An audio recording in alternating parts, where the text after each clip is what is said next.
Hey, it's me, Dawn B. If you're new, welcome. If not, welcome back, good girlfriends, and surprise. Today, I'm meeting y'all in the kitchen because the only way y'all gonna get to know me better is if I invite you into my life a little bit.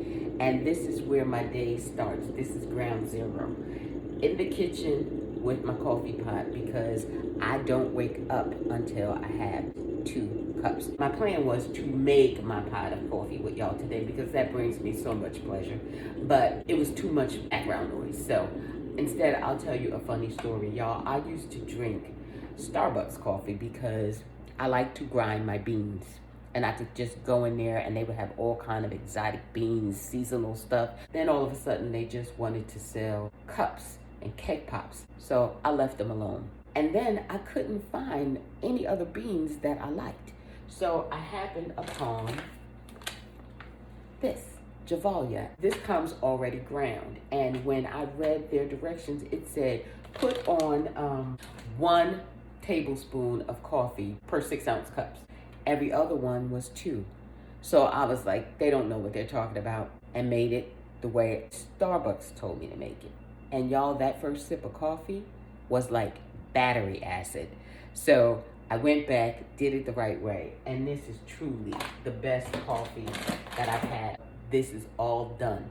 And hopefully my first cup, or my first sip of my first cup, will be perfect because it sets the tone. I'm tempted to give y'all a tour, but I'm not because, first of all, I'm fuzzy. As you can see, I thought I was playing. My brain does not wake up until I have had my coffee. And secondly, it's not done the way I want it to be done.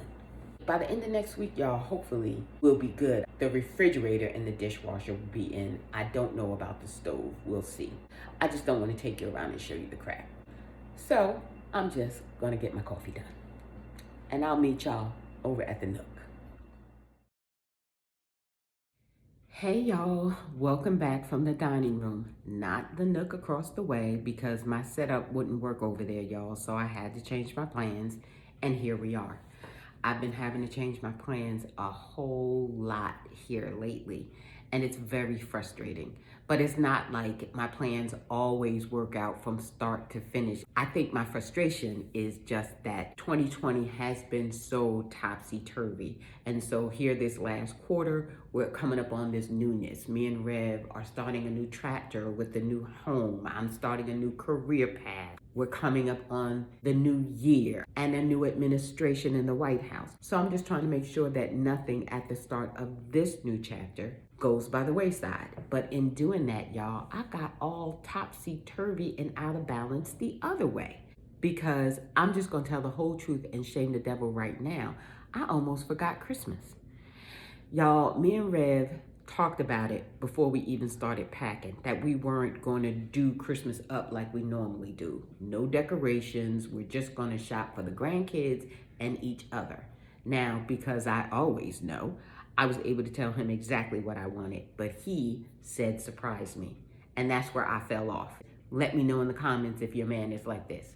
He'll mention something, and before you can even look into getting it for him, he has bought it for himself. So when Rev said surprise me, I should have started paying attention right then, but y'all know how the days are.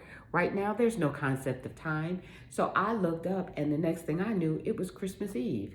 Normally, that's not a problem, because crunch time, I run out to Dick's Sporting Goods, get him anything with an Eagles logo on it, and he's over the moon. But this time, all the good stuff that he didn't already have was gone.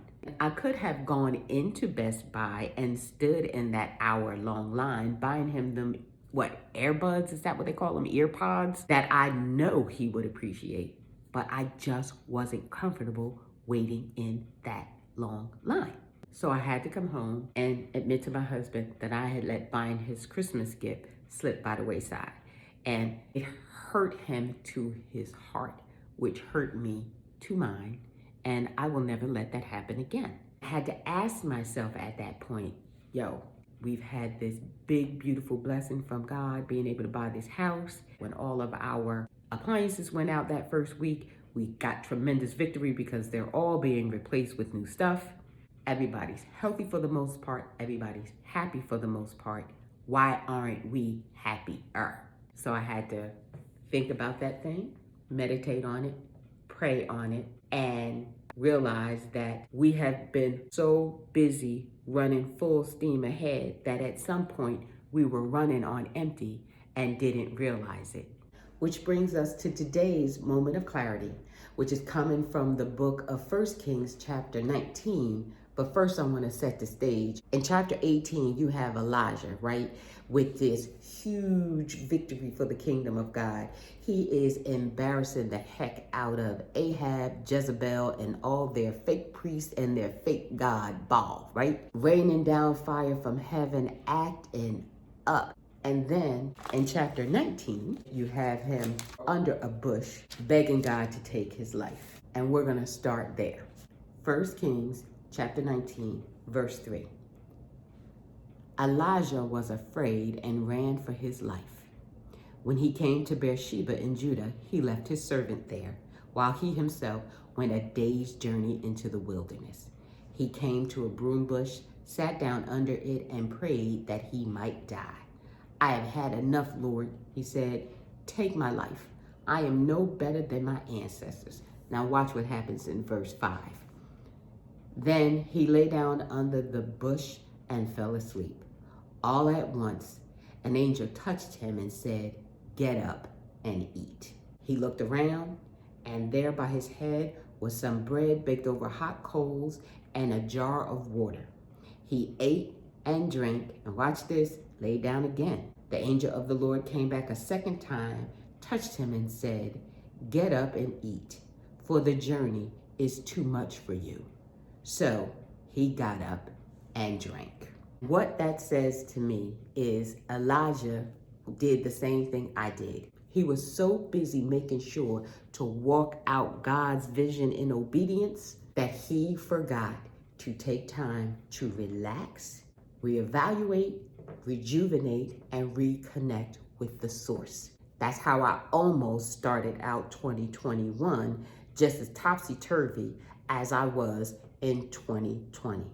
But that's not going to happen. And prayerfully, girlfriends, it won't happen for you either. This was really good for me. Let me know how you like the change of venue in the comments, because I don't want to just sit and talk at you from in front of my backdrop every episode. So we're going to try something new. New year, new vision. I'll see y'all all next time.